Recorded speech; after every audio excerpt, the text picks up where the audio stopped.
మీ business ఏదైనా మీ ఊర్లో promotion చేయాలంటే అది సుమన్ టీవీతోనే సాధ్యం. ఇప్పుడే సంప్రదించండి. నేను ఏం బయటకు సార్, ప్రాణాలతో బయటకున్నాను. వీళ్ళందరూ చాలా గొప్ప వాళ్ళు. వాళ్ళందరికీ నా పాదాభివందనాలు చెప్పుకుంటాను. వాళ్ళకి చేతులు దండం పెట్టుకుంటాం. ఏం లేదు, మమ్మల్ని రక్షించి ఒకసారి షేక్ హ్యాండ్ ఇవ్వండి వాళ్ళకి ఒక్కసారిగా.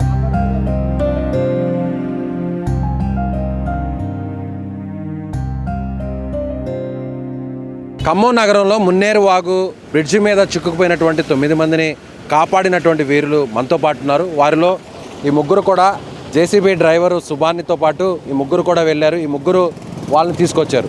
ఎవరు రండి, ఒకసారి మీరు రండి. అలాగే జేసీబీ ఓనర్ కూడా ఇక్కడ ఉన్నారు. ఆ జేసీబీని పంపించినటువంటి ఓనర్ కూడా ఇక్కడ ఉన్నారు. మీరు రండి, ఒకసారి ఎలా కాపాడారు ఏంటి మీరు ఒకసారి వివరిస్తారు, చెప్తారా? ఎలా అసలు వీళ్ళు ఎలా వచ్చారు అది ఒకసారి ఎక్స్ప్లెయిన్ చేస్తారా? ఆ టైంలో ఏం జరిగింది ఒకసారి?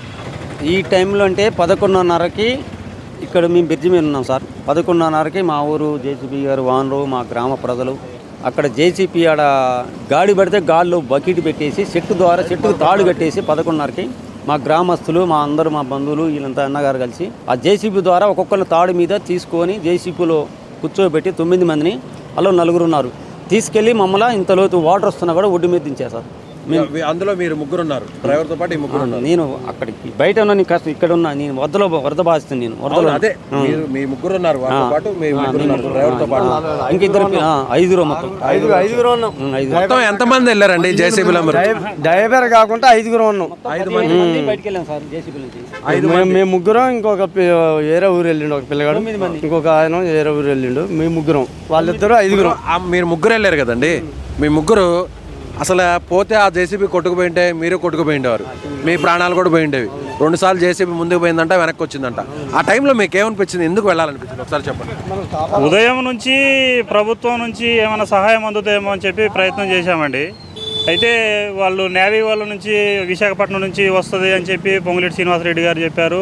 ఇటు హైదరాబాద్ నుంచి ప్రయత్నం చేశారు. వాతావరణం అనుకూలించక చివరికి రావట్లేదు హెలికాప్టర్లు అని చెప్పారు. ఆ తర్వాత వాళ్ళు ఎన్డీఆర్ఎఫ్ సిబ్బందిని పిలిపించారు. వాళ్ళకి చీకటి పడటంతో వాళ్ళకి ఎక్కడ ఫ్లోటింగ్ ఉన్నది, ఎక్కడ అదంతా ఓకేనా? మీకు ఎందుకు వెళ్ళాలనిపించింది సూటిగా చెప్పండి. ఆ ఎన్డీఆర్ఎఫ్ సిబ్బంది వచ్చి వాళ్ళు కూడా పూర్తిగా చేతులు ఎత్తేసిన పరిస్థితి వచ్చింది. ఆ తర్వాత ఇక వాళ్ళు ఎవరూ లేకపోతే ఇక మేమేం చేయాలి, ఇక మరి వాళ్ళని వదిలేసుకోలేం కదా. నైట్ వర్షం వస్తే వాళ్ళకి లైఫ్ స్పాయిల్ అవుతుంది. మా బంధువులు ఉన్నారు, మాకు తెలిసిన వాళ్ళు అందరూ ఉన్నారు. ఇక మేము ఊళ్ళో అందరం సమాయత్తమయ్యి మనోడు జేసీబీ డ్రైవర్, మన జేసీబీ ఓనర్ వెంకటరాములు అన్నతో మాట్లాడి, ఈ జేసీబీకి ఏదైనా ఇబ్బంది అయితే మేము దాన్ని బేర్ చేస్తాము, ఇబ్బంది ఏం లేదు, నువ్వు నిలబడు అంటే సరే అని చెప్పిండు. డ్రైవర్కి చెప్పిండు. మేము అందరం ధైర్యం చేసి ముందుకు వచ్చాము. అందులో మోకులు ఉంటాయి, చెరుకులు ఉంటాయి, ఈ సైజు ట్రాక్టర్ చెరుకులు ఉంటాయి. అవి తీసుకొని వచ్చేసి నీళ్ళలోకి వచ్చేసి కొంత దూరం వచ్చిన తర్వాత ఫ్లోటింగ్ ఎక్కువయ్యి బండి కదలలేని పరిస్థితి వచ్చింది. ప్లస్ ఇంకొకటి ఏంటంటే మొదటిసారి ముందుకు పోయేటప్పుడు రోడ్డు ఎక్కడన్నా కట్ అయిపోయి ఉంటే బండి అందులో పడే ప్రమాదం ఉంది. మేము రోడ్డు ఎట్లుంటుందో చూసుకోవడం కోసం మళ్ళీ వెనక్కి వెళ్ళి మళ్ళీ సిఐ గారు మళ్ళీ ఒకసారి వెనక్కి పిలిచి నేను వస్తా అన్నాడు సిఐ గారు కూడా.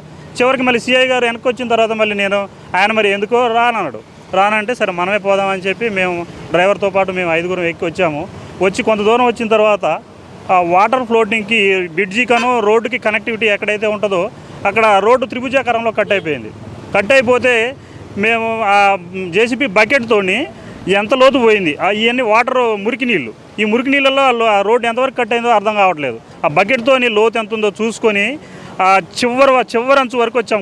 ఎంతవరకు అయితే కట్ అయిందో అంతవరకు టైర్లు తీసుకొచ్చి బకెట్ ఎంతవరకు అయితే అంతవరకు ముందుకు పెట్టిన తర్వాత అక్కడికి ఇంకా 3-4 మీటర్ల దూరంలో వాటర్ వస్తూనే ఉన్నాయి, 5 నడుము లోతు ఉన్నాయి.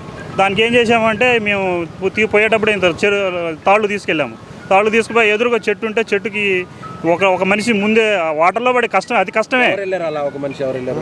మనోడు మీరు వెళ్ళారు, అప్పుడు మీరు తాడును పట్టుకొని ఎంత దూరం వెళ్ళారు అంటే మినిమం చాలా దూరం ఉంది, 3 మీటర్ల పైగా ఉంటుంది.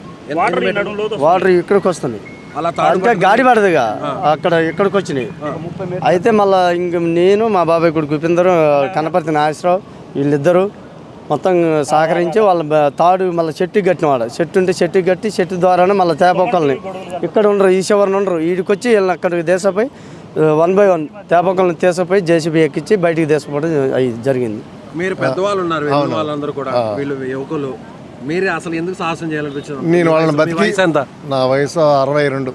62 ఏళ్ళ వయసులో 9 మంది కాపాడడానికి ముందుకొచ్చిన వారిలో ఈయన కూడా ఉన్నారు. మీ పేరండి? వెంకటనారాయణ. వెంకటనారాయణ గారికి నిజంగా హ్యాట్స్ ఆఫ్ చెప్పాలి, వీరికి కూడా హ్యాట్స్ ఆఫ్ చెప్పాలి, నిజంగా హ్యాట్స్ ఆఫ్ చెప్పాలండి.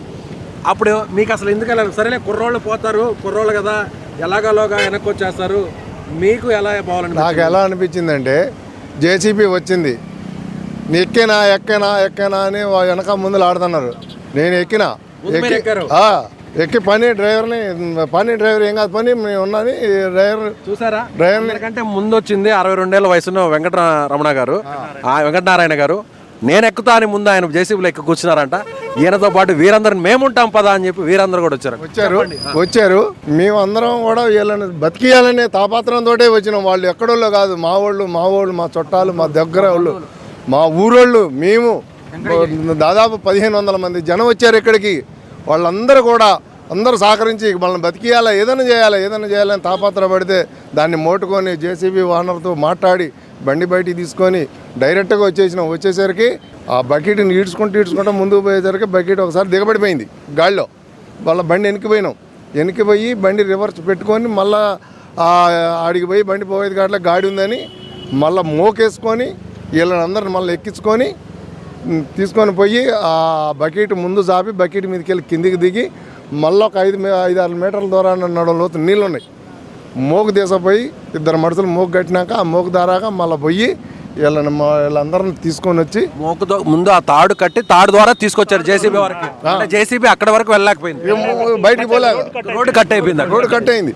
పోలేక ఎటు తిరిగి తాడుతోటి చెట్టు కట్టి మళ్ళీ మనుషులు మా వాళ్ళని అవతలకు పంపించి మేము తాడు పట్టుకొని మా వాళ్ళు 3 వచ్చి వీళ్ళని తీసుకొని అందరం మళ్ళీ ఒకళ్ళని పట్టుకొని జేసీబీకి ఎక్కించి. ఇప్పుడు కాదండి, మీరు జేసీబీ ఇక్కడ నుంచి స్టార్ట్ అయ్యి వాళ్ళందరినీ కూడా పిక్ చేసుకొని తాడు కట్టి తీసుకురావడానికి ఎంత సమయం పట్టింది? ఇదంతా దాదాపు 1.5 అవర్ పైన పట్టింది. 1.5 గంట పట్టిందా? పట్టింది. ఏంది జేసీబీ మీరు మామూలుగా ఇక్కడ ఒక టైంలోనే సక్సెస్ కాలేదు, 2 టైమ్స్ ఫెయిల్ అయినా. ఫస్ట్ టైం వచ్చేసారు, 4 సార్లు రావటం చివరి టైంలో 4లో వచ్చారు. 4సారి చివరి టైంలో ఎంత టైం పట్టింది? చివరిసారిగా 30 గంట పట్టింది. అంటే ఈ చివరి వీళ్ళు రావాలి, తాడు కట్టుకోవాలి, ఆడ రోడ్డు చూసుకుంటా పోవాలి. ఆ రోడ్డు బండిని నడిపించుకుంటూ రావడమే మాకు అర్ధగంట పట్టింది. రైట్ అన్న, మీరు రండి ఒక్కసారి ముందుకు రండి. అర్ధగంట పట్టింది. అర్ధగంట వీరు వచ్చారు, వీరు ధైర్యంగా ఈయన తాడు కొట్టుకొని ముందుకు వచ్చాడు. జేసీబీలో ఈయన ముందెక్కాడు, ఈయనతో పాటు మేముంటాపా అని ఆయన వచ్చాడు. ఈయన టెక్నికల్గా ఈయన సహకరించాడు, ఏం చేయాలి అని చెప్పని ఇక్కడ అందరు పాత్ర పోషించారు. మీరు మా సమక్షంలో వాళ్ళకి ఎలా కృతజ్ఞతలు తెలుపుతారో ఒకసారి చూడాలని ఉంది. మమ్మల్ని సార్ వాళ్ళకి చేతులు దండం పెట్టుకున్నాం, ఏం లేదు మమ్మల్ని రక్షించి ఒకసారి షేక్ హ్యాండ్ ఇవ్వండి వాళ్ళకి ఒక్కసారిగా.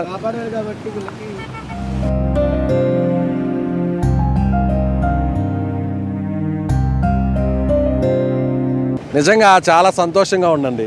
అంటే బయటపడినటువంటి వ్యక్తులు వీరు, కాపాడినటువంటి వ్యక్తులు వీరు. వీళ్ళందరి భవిష్యత్తు నిజంగా ఒక రకంగా వీళ్ళ ప్రాణాలు నిలబడ్డాయంటే వీరి వల్లే. అలాగే వీళ్ళ మంచితనం వాళ్ళే, వీళ్ళు మంచివారు కాబట్టి. అలాగే జేసీబీ ఓనర్ కూడా ఆయన సాహసం చేసి ఆయన కూడా పంపించారు కాబట్టి జేసీబీ ఓనర్ ఎక్కడ మా సమక్షంలో జేసీబీ ఓనర్ గారు ధైర్యం చేసి ఆయన తీసుకొచ్చారు. ఆయన మా సమక్షంలో ఒకసారి ఆయన కృతజ్ఞత తెలుపుతారా? రాన్న మీరు రండి, మీరు ఇందాక నుంచి అనుకున్నా. జేసీబీ కాబట్టి ఈరోజు బయటకు వచ్చినాం సార్, ప్రాణాలతో బయటకున్నాం. వీళ్ళందరూ చాలా గొప్పవాళ్ళు, వాళ్ళందరికీ నా పాదాభివందనాలు చెప్పుకుంటాను. నిజంగా ఈ ఇన్సిడెంట్ మన జేసీబీ ఓనర్ గారు ఉన్నారు, ఆయనతో మాట. సార్ వీళ్ళు వచ్చి ఇలా థ్యాంక్స్ చెప్తుంటే ఎలా అనిపిస్తుంది? నాకు చాలా హ్యాపీగా ఉంది సార్, నా మనస్ఫూర్తిగా చాలా హ్యాపీ అయినా సార్. నాకు చాలా సంతోషంగా కూడా ఉంది. వాళ్ళకి హెల్ప్ చేయటం అనేది నాకు చాలా సంతోషం కదా. రైట్ అండి. రియల్ హీరోస్ చాలామంది ఉంటారు, సాహస వీరుల్ని చాలామంది పుస్తకాల్లో చదువుంటాం, సినిమాల్లో చూస్తుంటాం. రియల్ హీరోస్ అంటే వీళ్ళకి సుమన్ టీవీ హ్యాట్స్ ఆఫ్ చెప్తుంది, సల్యూట్ చెప్తుంది. ఇలాంటి వారు మానవత్వంతో స్పందించి ప్రాణాలకు తెగించి ఏం జరుగుతుందో తర్వాత సంగతి. మమ్మల్ని నమ్ముకున్నటువంటి కుటుంబ సభ్యులు ఏమైపోతారో తెలియదు, కానీ అక్కడ ఆపదలో ఉన్నారు, వారిని కాపాడాలి. అదే ఆ వీరి కళ్ళ ముందు కనిపించింది. అందుకు తగ్గట్టుగా ఒక వ్యూహంతో వెళ్ళారు, అందరూ సహకరించారు, ఇప్పుడు ఇలా మన ముందు నిల్చున్నారు. సో మీరు కూడా ఎవరైనా కష్టంలో ఉంటే, ఆపదలో ఉంటే, ఈ విధంగా ఇంత సాహసం కాకపోయినా మీకు చేయాల్సినంత మీరు చేయగలిగినటువంటి పొజిషన్లో ఉండి కూడా చేయకూడదనేటువంటి నిర్ణయాన్ని మార్చుకొని ఇలా ముందుకు వస్తారని ఆశిస్తున్నాం. వీడియో జర్నలిస్టు సాయితో విజయ్, సుమన్ టీవీ ఖమ్మం నగరం నుంచి. నేను జేసీబీ కాబట్టి ఈరోజు బయటకు వచ్చినాను సార్, ప్రాణాలతో బయటకున్నాను. వీళ్ళందరూ చాలా గొప్పవాళ్ళు, వాళ్ళందరికీ నా పాదాభివందనాలు చెప్పుకుంటాను. వాళ్ళకి చేతులు దండం పెట్టుకుంటాం. ఏం లేదు, మమ్మల్ని ఒకసారి షేక్ హ్యాండ్ ఇవ్వండి వాళ్ళకి ఒక్కసారిగా.